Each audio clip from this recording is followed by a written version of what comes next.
Welcome to the GDI Consulting BidCast. This is our deep dive series for federal contractors, and if you're new here, we specialize in helping folks win the most complex opportunities. We're talking expert proposal development, capture management, and of course, those super rigorous red team reviews. So today, we're going to tear down a really massive opportunity for industrial building construction at government-owned contractor-operated facilities.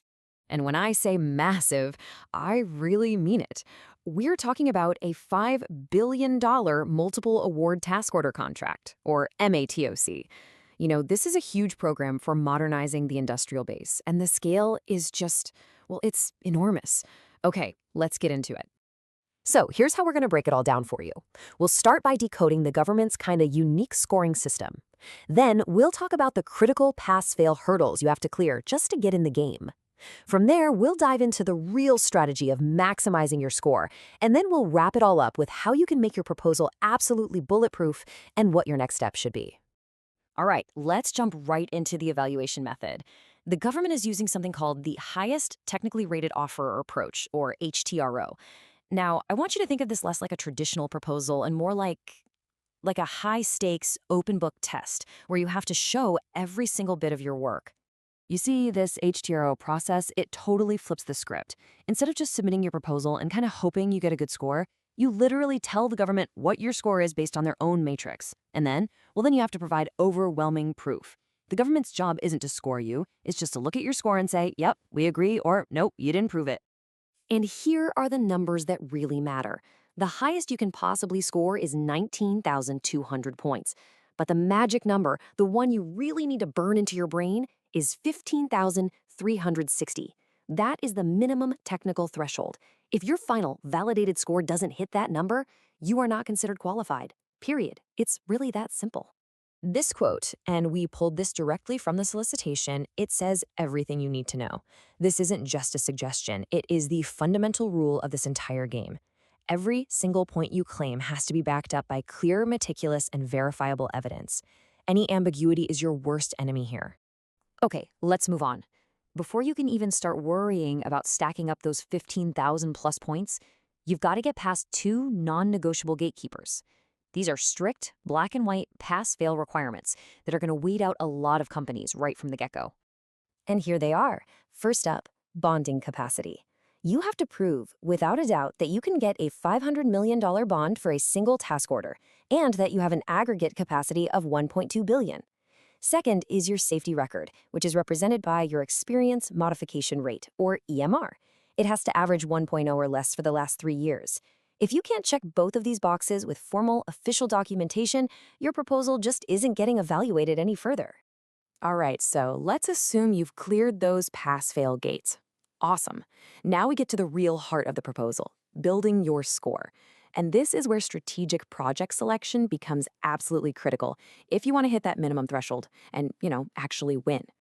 Now, the scoring engine itself is actually pretty straightforward. The government has laid out 11 distinct prior experience elements. And for each of those, you can submit up to 4 relevant project write-ups to get points.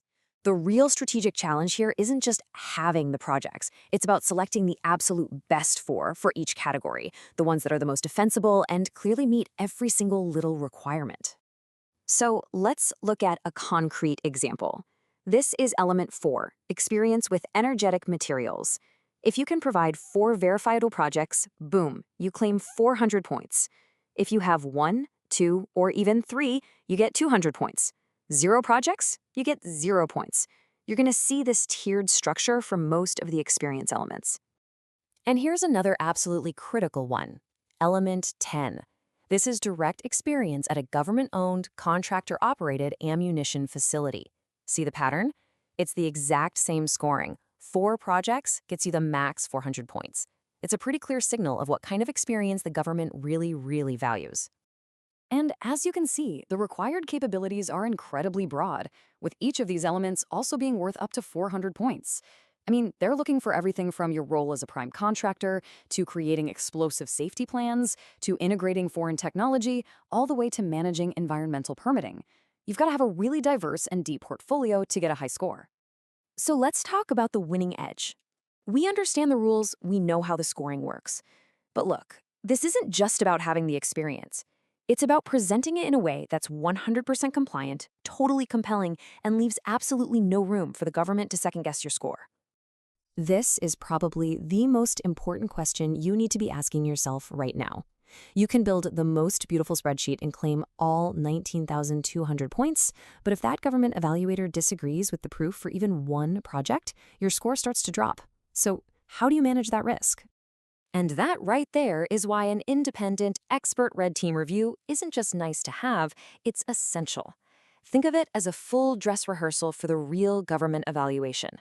A good red team acts as if they are the government, and they will meticulously go through every single point you've claimed. They make sure your narratives are airtight, your formatting is perfect, and that you've picked the best projects. Basically, they find all the weaknesses in your burden of proof before the real evaluators got a chance to. So that brings us to our final section, what's your next step? We've covered a ton of ground here. The opportunity is huge, but the requirements are incredibly demanding. So what's your immediate next move if you're serious about going after this? Well, first, just the necessary disclaimer. This has been an independent analysis by us here at GDI Consulting, and it's based on the solicitation documents. For all the binding requirements, the instructions, the rules, you absolutely must refer to the official government-issued RFP. And finally, if you want to develop a winning strategy and make sure your proposal can stand up to the intense scrutiny of this kind of evaluation, let's talk. Reach out to GDI Consulting for a free consultation to discuss this specific GOCO opportunity. Our email is info@gdikins.com. Thanks so much for tuning in to the BidCast.